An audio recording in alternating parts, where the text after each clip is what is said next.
Nagsipag-asawa ng mga dayuhan ang mga Israelita. Ikasyam na kabanata.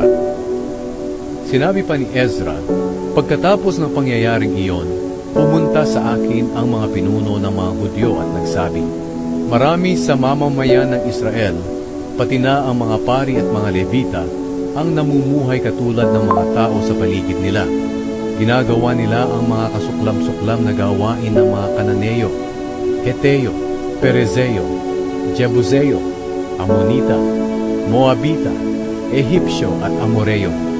Nagsipag-asawa pa sila at ang mga anak nila ng mga babaeng mula sa mga mamamayang nabanggit.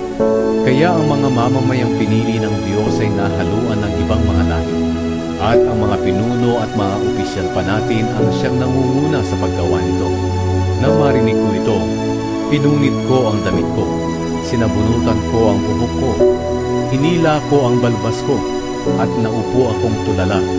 Nagtipon sa akin ang mga tao na takot sa mensahe ng Diyos ng Israel, dahil sa pagtataksil ng mga kapwa nila Israelitang bumalik galing sa pagkabihag.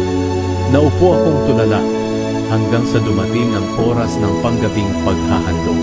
Pagdating ng oras na iyon, tumigil ako sa pagdadalamhati. Lumuhod akong gutay-gutay ang damit at nanalangin na nakataas ang mga kamay sa Panginoon na aking Diyos. Sinabi ko, Diyos ko, hiyang-hiya po ako. Hindi ako makatingala sa inyo sa sobrang hiya. Dahil sobra na ang mga kasalanan namin. Parang umaapaw na po ito sa ulo namin at umabot na sa langit. Simula pa po sa kapanahunan ng mga ninuno namin hanggang ngayon, sobra na ang kasalanan namin.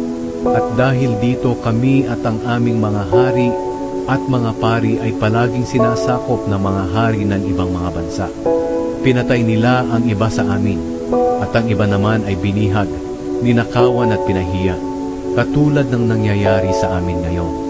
At ngayon sa maikling panahon, kinahabagan niyo po kami, Panginoon na aming Diyos. Niloob niyong may matira sa amin, at pinatiran niyo kami ng may katiyakan sa lugar na ito na inyong pinili. Binigyan niyo po kami ng pag-asa, at pinagaan niyo ang aming kalagayan sa pagkaalipin. Kahit mga alipin kami, hindi niyo kami pinabayaan sa pag-aalipin. Sa halip, ipinapakita niyo sa amin ang inyong pag-ibig sa pamamagitan ng mabuting pagtrato ng mga hari ng Persya sa amin. Ginawa niyo ito para mabigyan kami ng bagong buhay at para maipatayo namin muli ang templo niyong nagiba at mabigyan niyo po kami ng kalinga dito sa Huda at Jerusalem. Pero ngayong nagkasala kami, O aming Diyos, ano pa ang masasabi namin? Sapagkat binaliwala namin ang mga utos niyo na ibinigay niyo sa amin sa pamamagitan ng mga propetang lingkod ninyo.